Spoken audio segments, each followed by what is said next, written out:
unconsciousness deserves all rules and regulations, and consciousness needs no rules and regulation. બેહોશી માટે કાયદા હોય, હોશથી જીવનાર માટે તો કોઈ નિયમ જ ન હોય, કેમ કે એ હોશથી જીવે છે, એ જ નિયમ છે. જે હોશમાં છે એને પાક્કી ખબર છે કે નૈતિક શું છે, વિવેકપૂર્ણ રીતે જીવવું શું છે, એને પાક્કી ખબર છે. એની ગાડી રસ્તા પરથી ઉતરશે જ નહીં, એની ગાડી રસ્તા ઉપર સડસડાટ જતી રહેશે. એનો રસ્તો વિકાસનો હશે, પ્રકાશનો હશે, પરમાત્માનો હશે,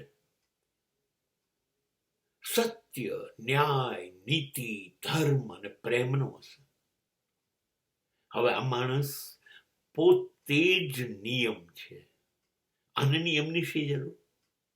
હા, અને જે બેહોશ છે, જેને બધું ખોટું કરવું છે, દરેકે દરેક પગલું વિચાર્યા વગર અથવા વિચારીને પણ નીચ હલકટાઈ ના રસ્તા ઉપર લઈ જવી છે પોતાની જાતને. બેહોશ જ આ કરી શકે ને. બેહોશ કોઈ દીકરીનું અપહરણ કરી શકે, બેહોશ જ એ દીકરીનું બળાત્કાર કરીને એનું મૃત્યુ નિપજાવી શકે. બેહોશ વ્યક્તિ જ પત્ની અને બાળકો ઉપર હાથ ઉઠાવી શકે. બેહોશ વ્યક્તિ જ માતા પિતા તરફની બધી ફરજો ચૂકી જાય. આના માટે પળે પળે દરેક મિનિટે કાયદા જોઈએ.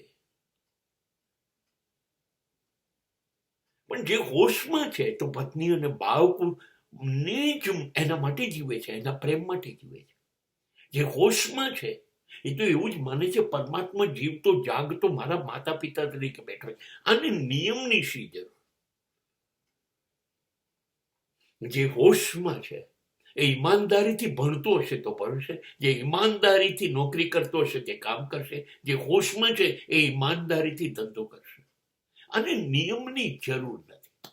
નિયમની જરૂર બેહોશ લોકોને છે, કેમ કે જો એ લોકોને નહીં રોકીએ તો સમાજને બરબાદ કરી કાઢશે.